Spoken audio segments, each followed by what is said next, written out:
নিশানা ঘুমায়ু না মায়া ঘুমে আখের জামানা ঘুমায়ু না মায়া ঘুমে আখের জামানা মজমন্দারে উঠেছে তৌহিদের নিশানা মজমন্দারে উঠেছে তৌহিদের নিশানা ঘুমায়ু না মায়া ঘুমে আখের জামানা।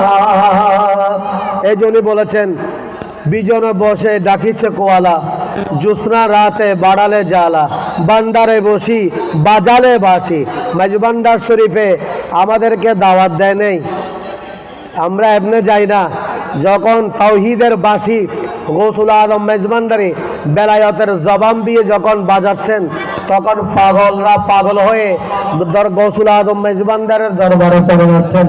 কারণ ইচ্ছা করলে আপনি মেজবান্ডার শরীফ যেতে পারবেন না, আপনাকে ডাকতে হবে আর আপনার কলবটা এভাবে হতে হবে মেজবান্ডার শরীফের সাথে কানেকশন হতে হবে। যাদের কানেকশন গৌসুল আজম মেজবান্ডারের দরবারের সাথে ওরা অবশ্যই অবশ্যই অবশ্যই মেজবান্ডার দরবারে যাবে। কারণ আমাদের মেজবান্ডারের এক একটি কালাম এটা কোরআনের অনুবাদ, মেজবান্ডার শরীফের এক একটি কালাম হাদিসের অনুবাদ। তো সেগুলো আমাদেরকে জানতে হবে, আমাদেরকে বুঝতে হবে। সেজন্য আল্লাহ আমাদেরকে এই কালামগুলো পড়ে আমাদেরকে আল্লাহ ঈমানের জজবা দান করুক, বলি আমিন। সেজন্য বলতে বলতে আরেকজন আশেক বড় সুন্দরভাবে তিনি বলছেন, আরে প্রাণের তুল্য মওলা ধন, প্রাণের তুল্য মওলা ধন নিত্য তোমার